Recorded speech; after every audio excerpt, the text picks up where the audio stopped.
Hello everyone, my name is Alessandra Ambrogio. I am a 3L day student. I'm also a member of the Family Advocacy Clinic, and I'm also an LIT fellow.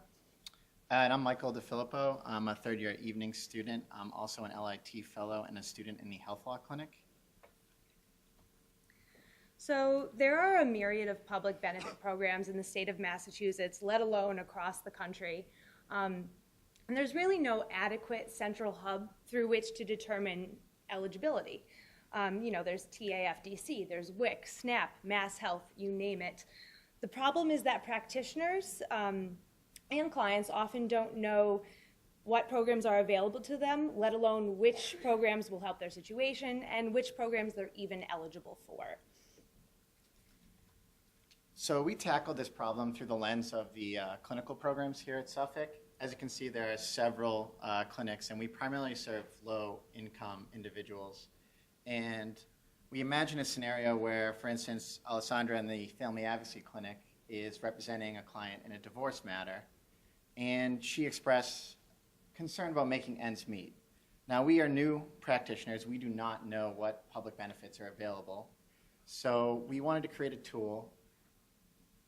We wanted to create a tool that would help clinic students determine maybe a preliminary eligibility and point them in the right direction. So the solution we came up with to tackle the clinical issue is this complex decision tree.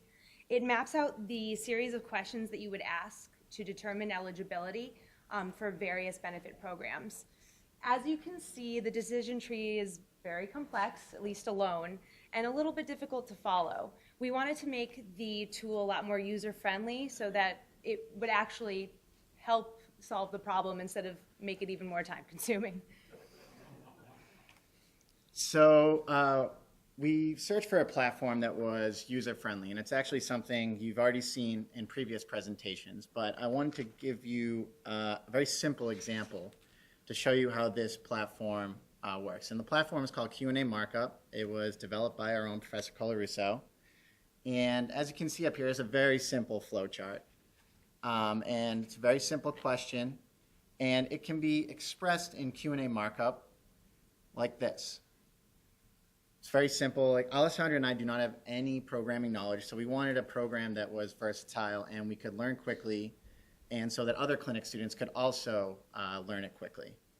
So when you launch this simple markup language in Q&A, you get this. It resembles the familiar iMessage conversation, and it is accessible via a browser on both your phone and on a desktop or laptop.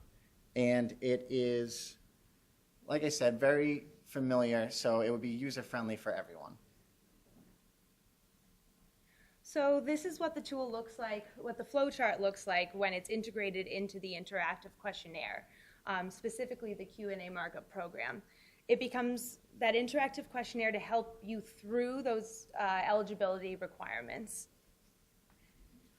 So the Q&A gathers, demographic information to help determine eligibility for various programs. This includes things like residency, citizenship, household income, whether it's yearly or monthly, and also the number of individuals in the household.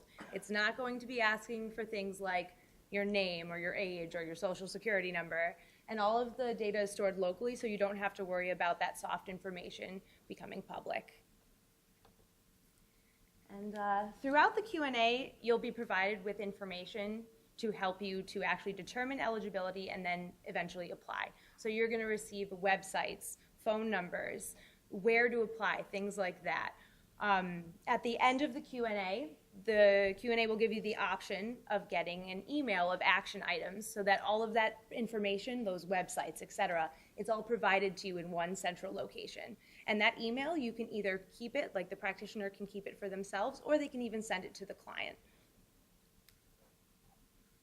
So where do we see this going from here? So right now, we only have 3 benefit programs in our Q&A markup.